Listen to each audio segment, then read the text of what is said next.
ना बागे फिदक छीन कर दोबारा बागे फिदक को छीन कर हजरत फातिमा के हवाले नहीं किया, बैतुल माल से नहीं लिया, ना ही आजान में हय्या अला खैरिल अमल के जुमलों का इजाफा किया, अस्सलातु खैरुम मिनन नौम को नहीं काटा।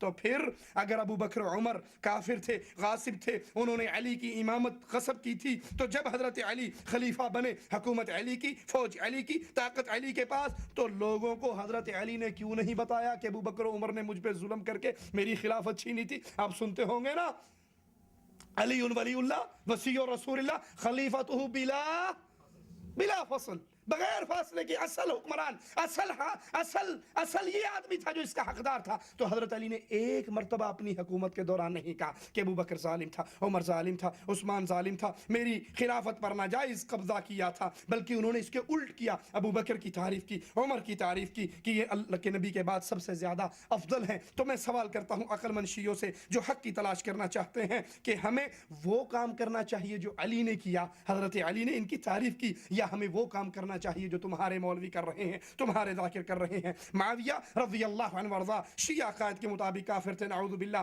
लेकिन हम देखते हैं इसी मुआविया के लिए हजरत हसन बिन अली बिन अबी तालिब खिलाफत से दस्तबरदार होते हैं और खिलाफत मुआविया को दे देते हैं। सवाल पैदा होता है, क्या काफिर के हक में दस्तबरदार होना जायज़ है? काफिर की बैत करना जायज़ है? उसको बाप के मिंबर पर बिठाना जायज़ है? अगर नहीं तो इमाम मासूम ने यह काम क्यों किया? या फिर तस्लीम करो कि मुआविया मोमिन थे, आदिल थे, हसन हुसैन के खलीफा थे और इनकी तकफीर करने से बाद आ जाओ। जरा गौर कीजिए रसूलुल्लाह सल्लल्लाहु अलैहि वसल्लम ने क्या करबला की मट्टी पर सजदा किया जिस पर शिया सजदा करते हैं। अगर शिया जाकिर कहें कि हाँ अल्लाह के नबी ने करबला की मट्टी पे सजदा किया, तो अल्लाह की कसम ये झूठ है, वो कभी इसका सबूत नहीं दे सकते। अगर उनके पास सबूत है, हाथु बुरहानकुम इन कुंतुम सादिकीन, और अगर वो माने कि नबी ने करबला की मट्टी की पर सजदा नहीं किया और ये हक और सच है, तो फिर सवाल ये होता है कि या रसूलुल्लाह सल्लल्लाहु अलैहि वसल्लम से ज्यादा हिदायत याफ्ता तुम हो? क्या रसूलुल्लाह सल्लल्लाहु अलैहि वसल्लम से ज्यादा हिदायत याफ्ता हो? जबकि इनकी रिवायात ये बताती हैं कि करबला की मट्टी अल्लाह के नबी सल्लल्लाहु अलैहि वसल्लम के सामने पेश की गई और उनके पास जिब्राइल ने लाकर वो मट्टी दिखाई जिस पर हजरत हुसैन का खून गिरेगा, तो अल्लाह के नबी रोने लगे। तो उसके बावजूद अल्लाह के नबी ने इस करबला की मट्टी पर सजदा नहीं किया। शिया का अकीदा है कि रसूलुल्लाह सल्लल्लाहु अलैहि वसल्लम की वफ़ात के बाद आपके सारे सहाबा मुर्तद हो गए थे, आपके दीन से फिर गए थे। तो सवाल पैदा होता है कि अल्लाह के नबी के सहाबा नबी की ज़िंदगी में क्या थे? सुन्नी थे जो बाद में शिया हो गए? शिया इतना अशरी हुए तो पहले क्या सुन्नी थे? पहले क्या थे जो बाद में मुनकर हो गए? और फिर यहां पर एक सवाल पैदा होता है कि अगर वाकई नबी के सहाबा मुनकर हो गए थे, मुर्तद हो गए थे, जैसे कि इनकी किताबों के अंदर मौजूद है इर्तद्दन्नास बअद नबी इल्ला सलासा, तीन के अलावा सारे के सारे मुर्तद हो गए, और इन तीन में सलमान बचा, मिक़दाद बचा, अबू ज़र बचा, अली का नाम नहीं है, हसन का नाम नहीं है, हुसैन का नाम नहीं है, फातिमा का नाम नहीं है। तो अगर ये सारे मुर्तद हो गए थे तो फिर इन्होंने मुसैलमा कज़्ज़ाब से जंग क्यों लड़ी? इन्होंने मुनकरीन ज़कात से जंग क्यों लड़ी? ये सवाल है अल्लाह के लिए। इनको अपने जहनों में बिठाइए और आम कीजिए, हक की तलाश करने वालों तक पहुंचाइए। एक और सवाल, हसन अली के बेटे, फातिमा के लख्ते जिगर, अहले बैत में से, चादर वालों में से हैं, हुसैन की तरह इनकी भी शान है, लेकिन हुसैन से, बल्कि हुसैन से उम्र में बड़े भी हैं। हसन रज़ियल्लाहु अन्हु वर्ज़ा, माँ एक है, बाप एक है, लेकिन हसन की औलाद के अंदर इमामत नहीं चली।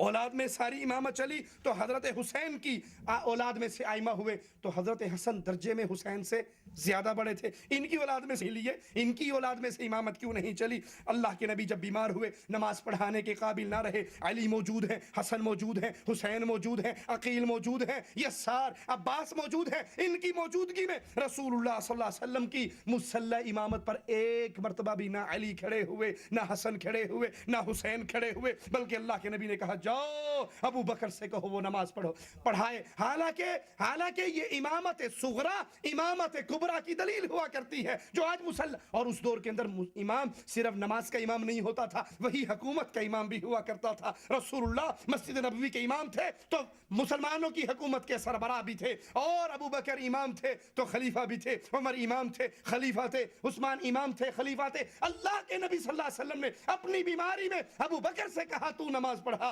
हजरत अली को क्यों नहीं कहा, हजरत हसन को क्यों नहीं कहा, हजरत हुसैन को क्यों नहीं कहा। शिया कहते हैं हमारा 12वां इमाम मोहम्मद बिन हसन अल अस्करी गार में इसलिए दाखिल हुआ कि वो जालिम लोगों से खौफजदा था, जालिमों की खौफ की वजह से वो भागे और 12वां इमाम जाकर गार में छुप गए, जो आज तक नहीं निकला। तो इस वजह से छुपा है कि जालिमों के जुल्म का डर है। हम सवाल करते हैं, तारीख में शियों की बहुत सी हुकूमतें आई, फातिमियों की हुकूमत आई, इमाम ना निकला, सफ़ियों की हुकूमत आई, इमाम ना निकला। पिछली सारी हुकूमतों को छोड़ो, मौजूदा हुकूमत ईरान की इतनी मजबूत हुकूमत अब मौजूद है, एटम बम बनाने के लिए तैयारी कर रही है। तो इतनी ताकतवर हुकूमत होने के बावजूद वो 12वां इमाम साहब बाहर क्यों नहीं आता? अब किस जालिम के जुल्म का डर है? अब तो पूरी गवर्नमेंट उसके लिए तैयार है और उसके लिए मौजूद है, और सारे शिया उसके लिए फिदा होने के लिए मौजूद हैं। इस सवाल का जवाब क़यामत तक कोई नहीं देता। मेरे आदान हो गई, आखिरी सवाल करके बात खत्म करता हूं। हमारा तो अभी रूबा भी नहीं हुआ मौजू है, टाइम इतना शार्ट दिया शेख ने, अल्लाह इनको जज़ाए खैर दे। फिर कभी सही आखिरी सवाल करके, ये 21वां सवाल है और मेरे पास 59 सवाल है तकरीबन। ये आखिरी सवाल और इस पे याद करना वाला। कुलैनी ने काफी में बाब बांधा है, इन्नन निसा ला यरिसना मिनल अकारी शै, कि हमारे शिया मजहब के मुताबिक औरत प्रॉपर्टी के अंदर हिस्सादार नहीं होती। और इसके तहत वो रिवायात लाया है अबू जाफर से, अन्निसाउ ला यरिसना मिनल अर्ज़ि वला मिनल अकारी शैआ, जिल्द नंबर 7 सफ़ा नंबर 127, फरूए काफ़ी, कि औरतों को ज़मीन या इमारत में से वरासत में हिस्सा नहीं मिलता। और तूसी ने तहजीब की जिल्द नंबर 9 सफ़ा 254 पर मैसरा का कौल नकल किया, वो कहता है, सअल्तु अबा अब्दिल्लाह अलैहिस्सलाम अन निसा मा लहुन्ना मिनल मीरास, क़ाल लहुन्ना क़ीमतु तूबी वल बिनाई वल खशब वल क़सब फ़अम्मल अर्ज़ु वल अक़ारु फ़ला मीरास लहुन्ना फ़ीहिमा। व अन मुहम्मद इब्न मुस्लिम अन अबी जाफर अलैहिस्सलाम क़ाल अन्निसाउ ला यरिसना मिनल अर्ज़ि वला मिनल अक़ारी शैआ। व अन अब्दुल मलिक इब्न अयन अन अहदिहिमा अय अहद आइमा क़ाल लैसा लिन्निसाई मिन अद्दूरी वल अक़ारी शै, औरतों के लिए ज़मीन और बिल्डिंग और प्रॉपर्टी में कोई हिस्सा नहीं है। ये कानून सबके लिए है। हज़रत फ़ातिमा की तख़सीस शिया की इन किताबों में नहीं है कि फ़ातिमा इस कानून से बालातर है। सब औरतों को शिया मजहब में प्रॉपर्टी में से हिस्सा नहीं मिलता। तो आइए अब सवाल पैदा होता है, जाकिर हजरत अबू बकर को गाली देते हैं, हजरत आयशा को गाली देते हैं कि ये बाग़ फिदक की खजूरें खाई, डोके खाए इसने, हैं? एक जाकिर जालिम कहता है कि अबू हुरैरा ने, एक प्याज बेचने वाला आया, उसने कहा मेरे पास प्याज नहीं बिच रहा, काफी प्याज खड़ा है, अबू हुरैरा कुछ कर। उसने कहा प्रॉफिट हाफ हाफ, ला हौला वला कुव्वता इल्ला बिल्लाह, उसने कहा हाफ हाफ। उसने अबू हुरैरा ने फौरन कहा, लोगों आज तारीख कौन सी है? लोगों ने कहा कौन सी है? कहा आज का वो दिन है जिसके बारे में नबी ने कहा था, जो प्याज खाएगा सीधा जन्नत में जाएगा। सेकंड के अंदर सारे प्याज बिक गए। हजरत आयशा को पता लगा, कहा अबू हुरैरा तूने ये झूठ क्यों बोला? कहा चुप कर, वो झूठ भी तो मैं नहीं बोला था कि नबी जो कुछ छोड़ता है वो वर्षा नहीं होता, बल्कि वो उम्मत के लिए सदका होता है। तूने बाग़े फिदक के डोके जो खाए हैं वो भी तो मेरी बनाई हुई हदीस पे खाए हैं। किसी बंदे दे कोल किबला प्याज सन, ऐ जिवें लोकी व्यापारी व्यापार करदे केलियां दा, सेबां दा, अनारां दा, उन्हें गंढियां दा कीता। वो प्याज ना विकन ते गल दे जान। वो हजरत अबू हुरैरा कोल आया, उन्हें क्या सैयदी मुर्शदी हबीबी मैं मरना, मैंने तो घाटा पैन दिया। उन्हें क्या क्यों? आखे प्याज गलते पे लोग लेंदे क्यों नहीं? उन्हें आखे तो एक मिनट की मार है, मुनाफे का अध टुक लै। उन्हें क्या जी अद्धो अध। उन्हें जनाब बाजार च टंडोरा देना शुरू कर दिया, मुसलमानों पता जी अज दिन केड़ा है? बंदे कन चुके रहा जू हर वेले रसूल के गोडिया का। बंदे आख्या साहबी रसूल है बई, ये कातब है, हर वेले कोल रसूल दे रहिंदा है, गल कोई नवी करो। उन्हें क्या रसूल अज दे दिन वास्ते फरमाया सी, अज वो दिन है जिहड़ा बंदा प्याज बहुते खाएगा जन्नत च वो पहले जाएगा।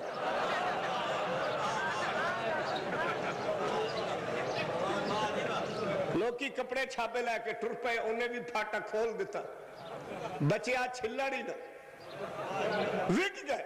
हजरत बीबी आयशा नू पता लगा भी अबू हुरैरा ने यानी कर छड़िया है। उन्हें सद्या, उन्हें आख्या ना इधर आ खा अबू हुरैरा, रसूल कदों फरमाया सी भी गंढे खाण ना जन्नत लभदी? उन्हें कहता रसूल कदों क्या सी, मेरी विरासत कोई नहीं।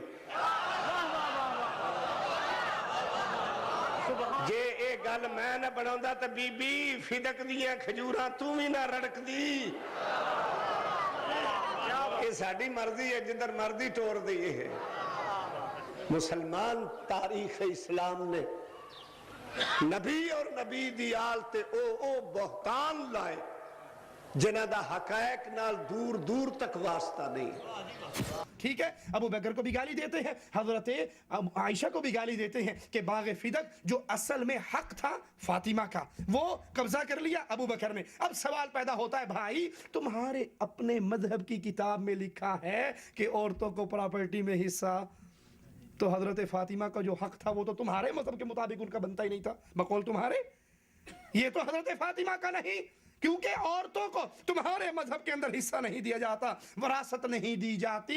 बल्कि अबू बकर को गाली देना छोड़ दो, हजरत आयशा को गाली देना छोड़ दो, बागे फिदक के मसले पे तुम्हारे अपने मजहब की किताबों में है कि अन्निसा ला यरिसना मिनल अकारी वला मिनल अर्दी शई, औरतों को शिया मजहब में प्रॉपर्टी में से कोई हिस्सा नहीं मिलता। तो वो जो बाग था अगर वो बैतुल माल में दाखिल किया गया तो तुम्हारे मजहब के मुताबिक फैसला हुआ है, किसी और के मुताबिक फैसला नहीं हुआ। अल्लाह से दुआ है, अल्लाह से दुआ है अल्लाह हमारे हाल पे रहम फरमाए। इसी सवाल से मुताल्लिक एक छोटी सी बात कि शिया रिवायात में आया है कि जो रसूलुल्लाह का होता है वो इमाम को मिलता है। वो रिवायत सुनिए, अन मोहम्मद इब्न यहया अन अहमद इब्न मोहम्मद रफ़अहु अन अमर इब्न शमर अन जाबिर अन अबी जाफर अलैहि सलाम क़ाल क़ाल रसूलुल्लाह सल्लल्लाहु अलैहि वसल्लम खलक़ल्लाहु आदम अक़तअहु दुनिया क़तीअ फमा कान लि आदम अलैहि सलाम फलि रसूलिल्लाह सल्लल्लाहु अलैहि वसल्लम वमा कान लि रसूलिल्लाह सल्लल्लाहु अलैहि वसल्लम फहुव लिल आइम्मा मिन आले मोहम्मद सल्लल्लाहु अलैहि वसल्लम। असूल काफी लिल कुलैनी किताब अल हुज्जा बाब अन अल अर्ज़ कुल्लहा लिल इमाम, जिल्द नंबर 1 सफ़ा 476। कहते हैं कि अल्लाह अज़्ज़ा व जल ने जब दुनिया को बनाया, दुनिया का हिस्सा एक आदम को दिया, जो कुछ आदम को मिला था वो रसूलुल्लाह को भी मिला, और फरमाया जो रसूलुल्लाह को मिलता है वो हमारे आइमा मासूमीन का हक होता है। जो रसूलुल्लाह को मिलता है वो किसका हक है? आइमा मासूमीन का। तो जो हजरत